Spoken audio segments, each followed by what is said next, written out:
Fala galera, professor Gustavo Lobão na área para mais um vídeo. Hoje nós vamos falar de eletrostática. O que vem a ser eletrostática? Os gregos antigos observaram um fenômeno ao atritar uma pedra chamada âmbar no couro de algum animal. Ela tinha a propriedade de atrair pequenas folhas secas, alguns pedaços de pano, então ela atraía, era possível de se atrair com essa pedra, alguns pedaços de folha e pano e tudo mais. Essa pedra se chamava âmbar, mas na região ela tinha o nome de elétron, então por isso ficou chamado de força elétrica.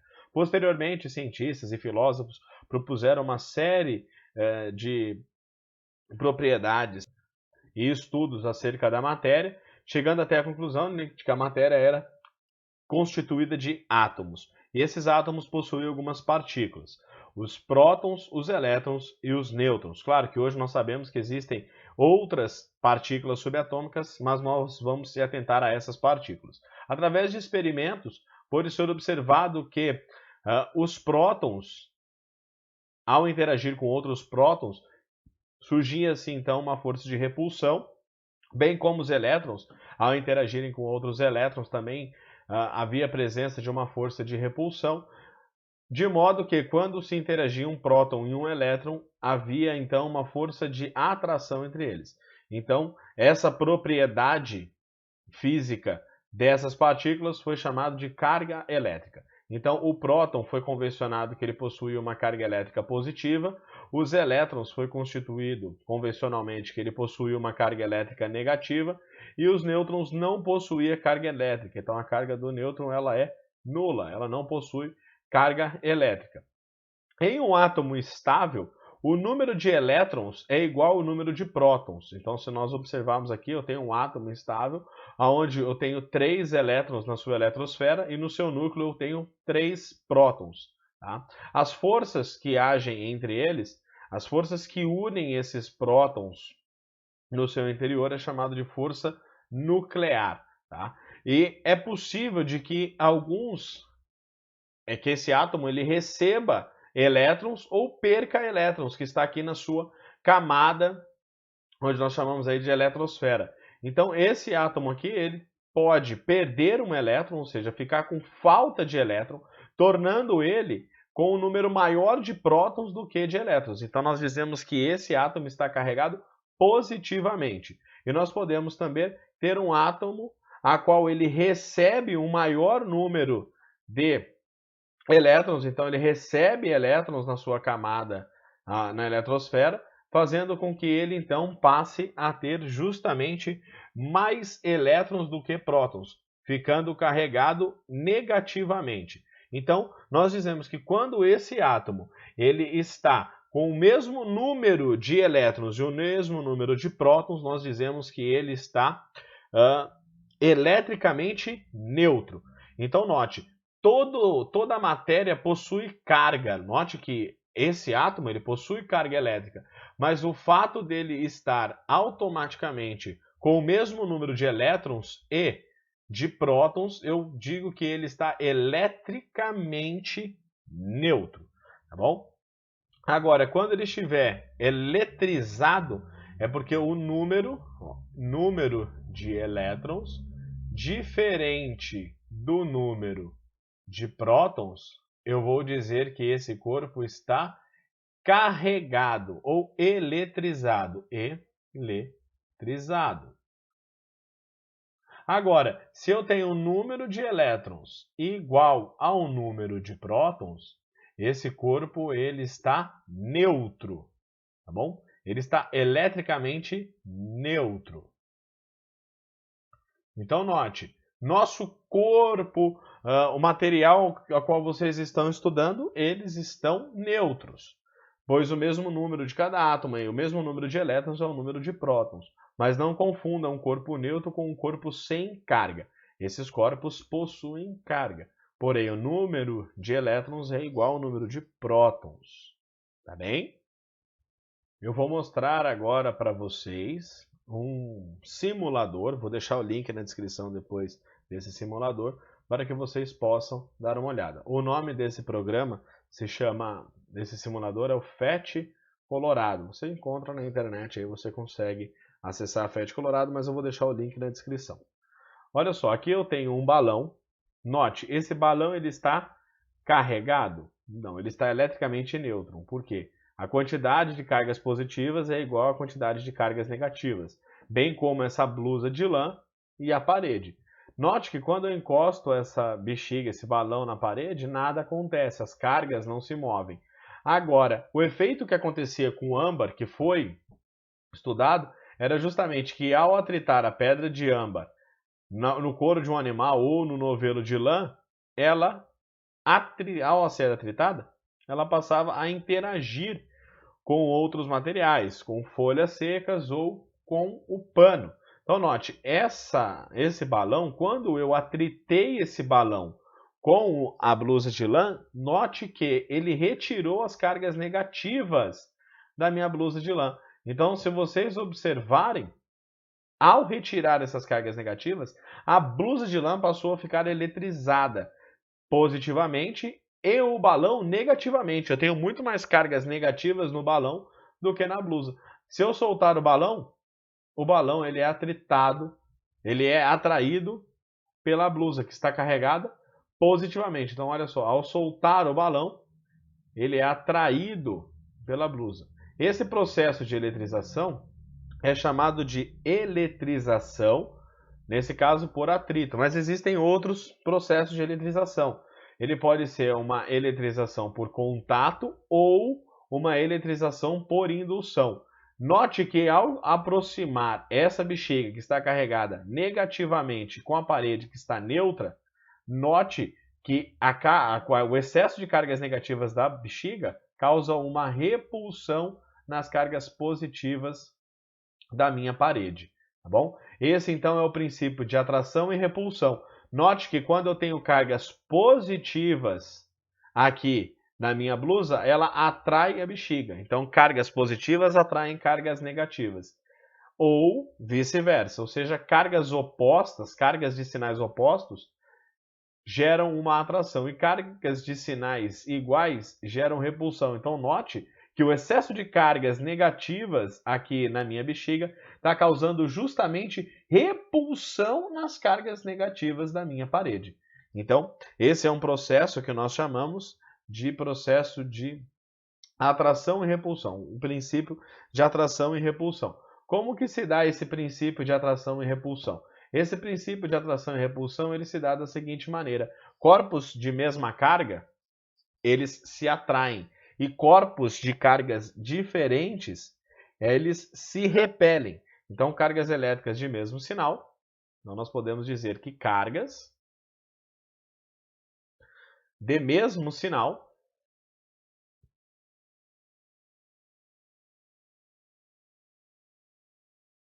o que acontece com ela? Cargas de mesmo sinal se repelem.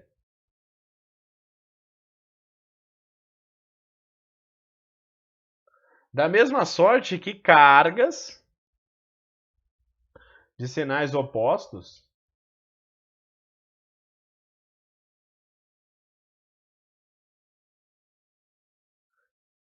atraem-se. Então nós temos, se eu tenho uma carga positiva em interação com uma carga negativa, essas duas cargas vão se atrair. Então essa carga vai ser atraída por essa, da mesma sorte que esta carga é atraída pela carga positiva. Isso não acontece quando eu tenho cargas positivas interagindo entre si, faz com que elas se repelem. E o mesmo vai acontecer quando eu tenho cargas negativas interagindo entre si. Elas vão criar aí uma repulsão. Então, cargas de sinais opostos se atraem. Cargas de sinais iguais se repelem. Para dar continuidade nos nossos estudos nós vamos falar sobre os corpos que são condutores e os corpos que são isolantes. É de extrema importância que nós tenhamos essa compreensão. o que são corpos condutores e o que são corpos isolantes. Os corpos condutores, como o próprio nome já sugere, eles permitem a condução das cargas livres. Tá? Então, ou seja, se eu tenho um bastão que ele está eletricamente carregado. Então, imagina que eu tenho um bastão, semelhante àquele experimento da bexiga, eu atritei esse bastão no novelo de lã, ou num pedaço de pano, não importa. E ele está carregado positivamente. Ou seja, houve a retirada dos elétrons deste bastão, passando os elétrons para o pedaço de pano. Então, um pano aqui. Então, houve a passagem dos elétrons. Então, o pano ficou com elétrons em excesso. Um material que ele é condutor, ele permite que essa carga positiva se espalhe por todo o seu corpo, por todo o seu material. Então, ela vai ter um espalhamento uniforme ao longo de todo o corpo. Isso não acontece quando esse material é isolante. Então, ao atritar um material que é isolante a um novelo, que vai ficar carregado negativamente também, fazendo com que esse corpo atritado fique carregado positivamente, ao invés de espalhar toda essa carga ao longo de todo o corpo, como ele é um material isolante, ele vai ficar presente, essa carga positiva, somente onde ela foi atritada. Então, se eu atritei a ponta desse bastão, eu só vou ter cargas positivas na ponta desse bastão. Por quê? Como ele é um material isolante, ele não permite a mobilidade dessas cargas positivas, de modo que um material condutor ele vai permitir que elas se espalhem livremente. De maneira que, como próton repele próton, ele vai se espalhar todinho de maneira uniforme. Aqui, por mais que um está empurrando o outro, o material, por ser isolante, não permite essa passagem. Imaginem só, aqui vocês estão dentro de uma sala muito quente, então vocês não querem contato um com o outro, então vocês mantêm espaçados um ao outro. Então, mas essa sala permite que vocês se movam, então vocês vão se espalhar por toda a sala. Agora imagina numa sala onde vocês estão totalmente presos, imóveis, vocês não podem se mover, então vocês vão ficar todos aglutinados no mesmo lugar. Então, o material isolante não permite a movimentação das cargas no seu material, uma vez que os materiais condutores permitam. Então, nós precisamos observar justamente essa diferença de materiais condutores para materiais isolantes. Lembrando que, mesmo que eu atritei, antes de atritar, o pano possui uma quantidade Q de carga elétrica, vamos colocar Q do P, e o bastão possui uma carga QB. Isso daqui antes de eletricidade. Depois que eu eletrizei, eles conservam a mesma quantidade de cargas. O que é isso? Antes de atritar, o pano tinha uma quantidade de carga QP mais a quantidade de carga do bastão QB. Depois que eu atritei, a soma dessas cargas vão ser as mesmas. Então, o QP, depois que a quantidade de carga do pano depois que eu atritei, mais a quantidade de carga do bastão depois que eu atritei, é a mesma, tanto para materiais condutores quanto para materiais isolantes. Isso, claro, em um sistema isolado. Então, isso quer dizer que não há percas. Quando eu atrito esse pano nesse bastão, os elétrons que saem do bastão e vão para o pano, eles saem do bastão e vão para... Eles não se perdem no meio, não é criado novos elétrons, eles simplesmente saem pelo processo de atrito. Nesse caso, nós vamos ver melhor o que é o processo de atrito. Saem do bastão e vão para o pano. De modo que há a conservação na quantidade de cargas elétricas. Então, antes de atritar, a quantidade de carga do pano mais a quantidade elétrica do bastão é a mesma da quantidade de elétrica do pano e a quantidade de carga elétrica do bastão após esse processo de eletrização. E para finalizar essa breve introdução, nós precisamos entender o conceito de aterramento. A gente chama de terra, que os livros vão apresentar esse sinal aqui, que é o sinal de aterramento. Todo corpo que ele está carregado, não importa se o corpo está carregado positivamente ou se o corpo está carregado negativamente. Ao ligar esse condutor no aterramento, um fio terra, ele passa a não estar mais carregado. Por quê? A Terra, digamos que isso daqui seja o nosso planeta Terra. A Terra é um grande reservatório de cargas, seja positivas ou seja negativas. Tudo que você precisar, a Terra tem. Então, se você está com excesso de prótons, ou seja, você tem excesso de cargas positivas, então você tem lá.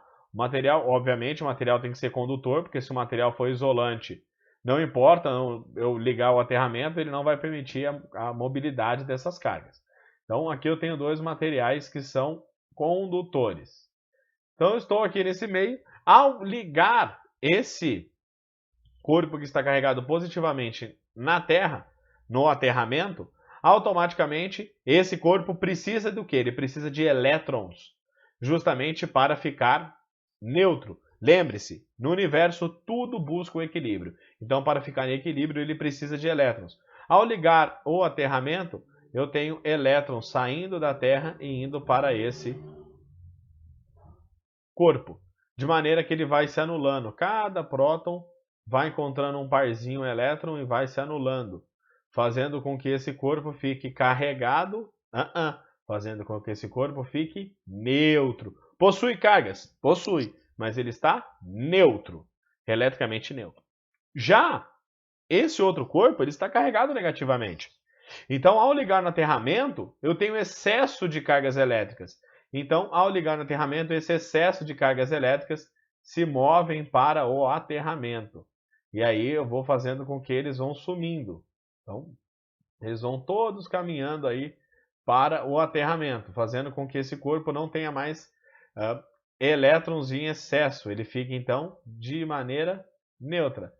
Então, é um corpo que está neutro, porque todos os elétrons percorrem pelo aterramento e vão para a Terra.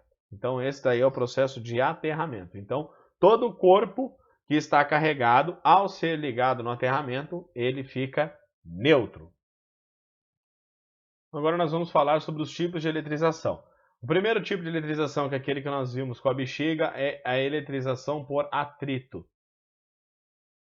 Então, se eu tenho dois corpos e eu atrito esses dois corpos, um contra o outro, um desses corpos tende a perder elétrons e o outro corpo tende a ganhar elétrons. Ah, mas como que eu sei, professor, qual corpo que ganha, qual corpo que perde elétrons? Existe uma série chamada série triboelétrica. Depois vocês dêem uma pesquisada, a série triboelétrica vai dizer quais os corpos que têm a maior capacidade ou a maior facilidade de perder elétrons e corpos que têm maior facilidade de ganhar elétrons. Então, ao atritar esses dois corpos, eu tenho um corpo perde elétron e o outro corpo, por consequência, recebe elétrons, fazendo com que esses corpos, após o processo de eletrização, por atrito, fiquem carregados. Então, eletrização por atrito, eu preciso atritar dois corpos. E aí, qual é a grande sacada? Alguns exercícios vão, quando o exercício vai falar sobre eletrização por atrito, ele vai, quando ele pede, para calcular ou algo do gênero, ele vai falar qual é os corpos e qual tem a propriedade, através da série triboelétrica, tá bom? Outro tipo de eletrização que nós temos é justamente a eletrização por contato. O que vem a ser a eletrização por contato? Como o próprio nome diz, a eletrização por contato é preciso que haja o contato entre os corpos. Na eletrização por contato, eu preciso que um corpo já esteja carregado. Então, imagina só que esse daqui vai ser o meu corpo A. E o meu corpo A está carregado positivamente. Então, note que o meu corpo A está carregado positivamente. E eu tenho aqui um corpo B. O meu corpo B, ele está neutro. Ou seja, não tem nem prótons em excesso, nem elétrons em excesso. Ele está neutro. Na eletrização por contato, eu preciso que haja o contato entre esses dois corpos. Então, o corpo A, ele vai estar em contato com o corpo B, de modo que haja, neste momento do contato, uma troca de cargas, fazendo com que o corpo A e o corpo B, nesse momento em que estão em contato, fiquem sendo um único corpo. Então, os prótons, ou os elétrons que estavam faltando no corpo A. Note, se ele é carregado positivamente, falta elétrons. O B não falta elétrons, o B está tranquilo. Então o B cede elétrons. Nesse caso eu tenho 4 prótons a mais, né? Ou seja, está faltando 4 elétrons no A. E o B, como está tranquilão, eles vão entrar em equilíbrio. Entrando em equilíbrio, eu vou fazer com que um elétron saia do B e anule com um próton do A. Então o A vai ficar somente com faltando 2 elétrons. E o B, que não faltava nenhum elétron, ele cedeu elétrons para o A, fazendo com que ele também fique faltando 2 elétrons. Ou seja, os dois vão ficar carregados de cargas positivas.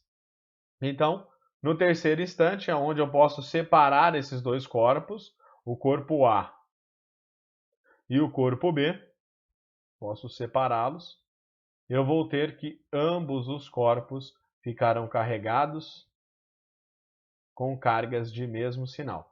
Então, quando eu tenho eletrização por contato, eu tenho simplesmente que, lembre, a quantidade de carga do corpo A mais a quantidade de carga do corpo B antes da eletrização é igual à quantidade de carga do corpo A mais a quantidade de carga do corpo B pós-eletrização.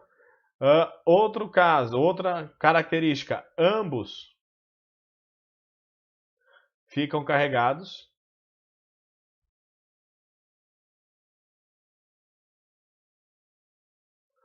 com cargas do mesmo sinal.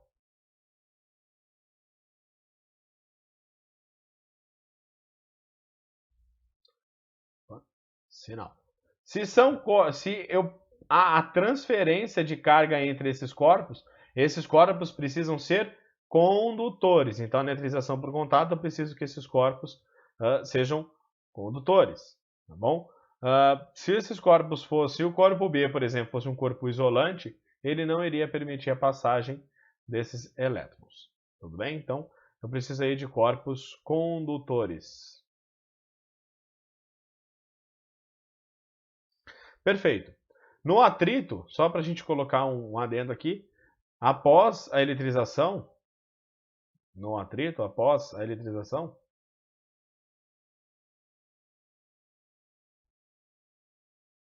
eu tenho, cada corpo fica com um sinal. Então eu tenho, após a eletrização, os corpos ficam com sinais diferentes, ou seja, sinais opostos.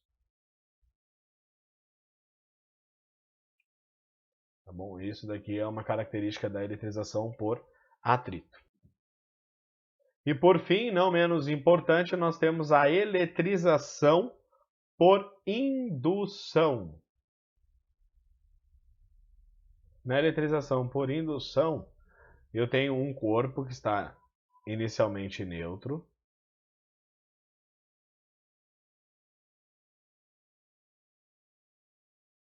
Vamos chamar esse corpo aí de corpo A.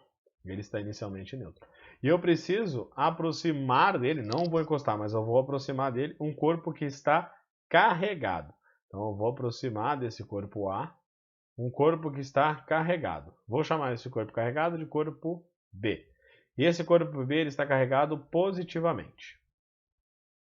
Então, ao aproximar esse corpo B carregado positivamente desse corpo A, eu vou fazer o quê? Eu vou causar uma separação de cargas neste meu corpo A, de modo que a intensidade dessas cargas positivas causem atração às cargas negativas de A. Lembra? O A ele tem cargas, só que elas estão em equilíbrio, repelindo assim as cargas positivas. Então eu causei uma separação de cargas. Ótimo. Esse é o primeiro instante do meu processo de eletrização por indução. Ótimo. Separei essas cargas. Em seguida, eu vou pegar essa mesma carga A, esse mesmo corpo A, e eu vou agora ligar ele no aterramento. Então, ó, esse bastão aqui é condutor também. Ou aqui, eu vou ligar ele no aterramento. Ao ligar no aterramento, o que vai estar acontecendo? Note que eu estou atraindo a eles muita carga negativa, então eu preciso de mais carga negativa. Aqui eu já tenho minhas cargas negativas, porém esses essas cargas positivas estão separadas de suas cargas negativas. E como tudo na natureza tende ao equilíbrio, a Terra vai fornecer para esse meu corpo A cargas negativas, para que elas anulem essas cargas positivas que estão em excesso, enquanto essas outras cargas aqui estão sendo atraídas pelo corpo B. Fiz a eletrização, esse processo é muito importante. Eu preciso agora, antes de afastar esse meu corpo B que está carregado positivamente, eu preciso cortar o aterramento. Por que eu preciso cortar o aterramento? Porque se eu distanciar esse B, todos os elétrons que veio do aterramento vão voltar para o aterramento. Então, quando eu corto esse aterramento aqui e distancio esse corpo B, como que ele fica? Então, eu vou ter aqui o corpo A, sem a presença do aterramento. Quando eu afastar, note, essas cargas positivas aqui, elas entraram em equilíbrio, graças aos elétrons que veio do aterramento. Então, quando eu afasto o corpo B, eu vou fazer com que ela fique carregado negativamente. Aqueles elétrons que foram separados, eles passam agora a ficar livres aqui, fazendo com que esse corpo A fique carregado negativamente. Antes que era carregado positivamente, agora ele ficou carregado. Antes ele era neutro, ele ficou carregado negativamente, graças à presença de B. Nós